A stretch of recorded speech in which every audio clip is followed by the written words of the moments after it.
વિષવૃક્ષસ્ય દ્વે ફલે અમૃતોપમઃ. સંસાર વિષવૃક્ષસ્ય દ્વે ફલે અમૃતોપમઃ. સંસાર છે ને એ વિષવૃક્ષ છે, ઝેરનું ઝાડ છે, ઝેરીલું ઝાડ છે.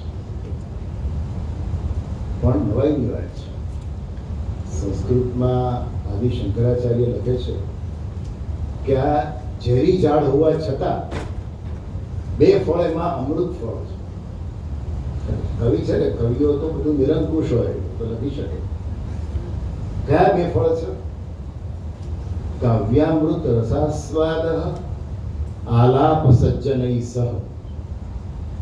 કવિતાના અમૃતનો આસ્વાદ માણવો સ્નેહલભાઈ, અને આટલા બધા સાધુ ચરિત સારસ્વતોની વચ્ચે સંવાદ કરવો, એમને સાંભળવા.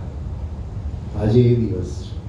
કાવ્યામૃત રસાસ્વાદ પણ ચાલી રહ્યો છે અને આટલા બધા સારસ્વતોની વચ્ચે. ચોરાબેન, સોરી, અમને પ્રોફેસરોને ઉષાબેન પણ બેઠા છે, 2 મિનિટમાં કંઈ થાય. પેલા 45 હતી, હવે 55 મિનિટ થઈ ગઈ. પણ પગાર વધ્યો ને એટલે 55 મિનિટ સુધી, જ્યાં સુધી તમને, હા ભાઈ, અમારે એક બહુ જેનો ઉલ્લેખ કરવાનો રહી ગયો, બે વ્યક્તિનો મારે ઉલ્લેખ કરવો. રમાબેન, તમારી વતી કરી દઉં છું. અહીંયા professor chartered accountant Anantbhai Mehta બેઠા છે, અનંત એટલીસ્ટ, અને બીનાબેન મહેતાના વાઇફ. ગુજરાતી ભાષાના વર્ગો વર્ષોથી, 23 વર્ષથી, બરાબર, 31 વેકેશનમાં કેટલા વર્ગો ચાલે છે. ગુજરાતી છોકરાઓ, આપણા બધું ગુજરાતી બોલતા જ ગયું છે, તો એણે જે એક આખું મોહિમ, એક અભિયાન ચાલુ કર્યું છે. અને આટલું જ નથી કરતા, ગીતામાં ભગવાને એક વાક્ય લખ્યું છે, યહ ક્રિયાવાન સ પંડિત. ક્રિયાવાન, કારણ કે કાંદીવલી હિતવર્ધક હોસ્પિટલ હોય, પ્રગતિ મિત્ર મંડળ હોય, કાંદીવલી એજ્યુકેશન સોસાયટી હોય, સાહેબ મારે ઘણું બધું છે, મહુવા યુવક સમાજ હોય, આ બધાની સાથે હું ક્યાંક ક્યાંક સંકળાયેલો છું, પ્રોગ્રામો સંચાલન કર્યા છે, યાદ આવે છે. તેમાં અંતુભાઈ છે, અને એક બીજી વ્યક્તિ અહીંયા છે જે બહુ જ લો પ્રોફાઇલ છે, ચાર્ટર્ડ એકાઉન્ટન્ટ ભરત દેસાઈ અને અલકાબેન. Please stand. હા, એઆઈની વાતો ચાલે છે ને સાહેબ. આ માણસે મને 20 વર્ષ પહેલા 2016માં અમે સિરીઝ ચાલુ કરી, મને યુટ્યુબ પર લઈ આવ્યા. મને એમ થયું કે યુટ્યુબ પર જઈએ એટલે આપણે અમર થઈ જઈએ, પછી આપણે મરીએ નહીં. તો મને કહું, તમને અમર બનાવી દો. મને કેવી રીતે? મને કહ્યું, તમે યુટ્યુબ પર ઇન્ટરવ્યુઅર તરીકે આવો. અને અમે ઘણા પ્રોગ્રામો સાથે કર્યા. ત્યારે એણે કહ્યું, મને કે અશ્વિનભાઈ, પ્રોફેસરી તમારી પૂરી થવા આવી, એ સારું થયું 2014માં. મને કે આગળ જતા પ્રોફેસરો નહીં રહે, ગીતકારો નહીં રહે, સંગીતકારો નહીં રહે, નાટકકારો નહીં રહે. મેં કીધું, આવી મજાક કરો છો યાર તમે. અને અત્યારે થઈ રહ્યું છે.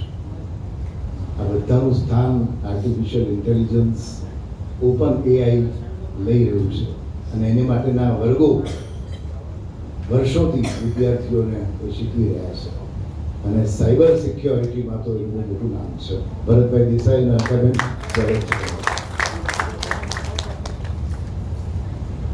ક્રિકેટમાં પૂંછડીઓ બેટ્સમેન હોય, હું પૂંછડીઓ બેટ્સમેન તરીકે અહીંયા અત્યારે છું, એવું મને લાગે છે. કારણ કે બધું જ કહેવાય ગયું છે. અને સર્જક છે ને, જ્યારે પોતાનું મનોગત વ્યક્ત કરી દે ને, પછી તમારે શું બોલવાનું હોય, બધું કહી દીધું છે. અને બહુ સરસ રીતે બધાએ કહું છે. પણ મને કહે કે ના, હવે મેં અત્યાર સુધીમાં એમના 4-5 પુસ્તકોની પ્રસ્તાવનાઓ લખી. એમની સાથે વ્યારા, જેમનું સ્વસ્વરૂપનું ગામ છે, વ્યારા કડોદ, ત્યાંય હું જઈ આવ્યો. ત્યાંય 3 દિવસના પ્રોગ્રામો કરી આવ્યો, સંચાલનો કર્યા એમના બધા. એટલે હું છે ને પૂરેપૂરો ઠલવાઈ ગયો છું. અને એ ઠલવાયા નથી, એ ઉભરાણા છે. એમ કહું નીચો આવી ગયો.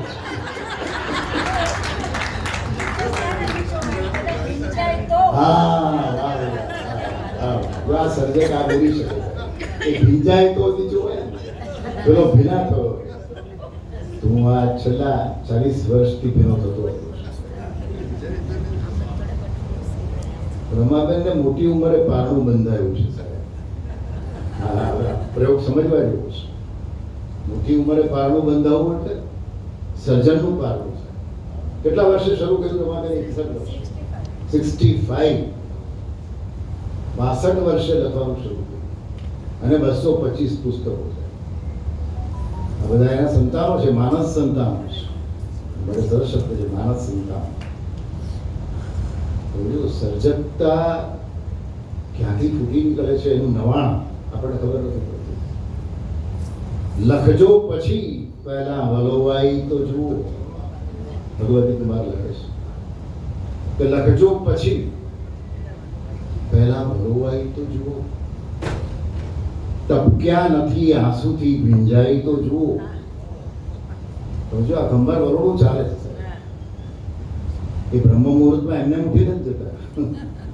એ રાતના 1 વાગે એમને નથી લખતો સર્જક. કહું ને, where are your wounds? તારા ઘા ક્યાં છે? ટી.એસ. એલિયટનું પણ સરસ વાક્ય છે, બર્નાર્ડ શોનું વાક્ય છે. એને પૂછે છે કે મારે હાસ્ય લેખક થવું હોય તો શું કરવું? તો કે where are your tears? તારા આંસુ ક્યાં છે? હાસ્ય જન્મે છે ક્યાંથી? આંસુમાંથી જન્મે છે, આ વેદનામાંથી જન્મે છે. ઘણું બધું યાદ આવે. પરિશ્રમ, જાગરણ, સાહિત્યનો કાનૂન માગે છે. મારી સાહેબનું મુક્તક છે. પરિશ્રમ, જાગરણ, સાહિત્યનો કાનૂન માગે છે. બીજા શબ્દોમાં કહીએ તો જીગરનું ખૂન માગે છે. નથી સાહિત્યને સ્પર્શી શકાતું અલ્પવાણીથી. આકાશ કદી ભીંજાતું નથી વાદળના પાણીથી. અલ્પવાણી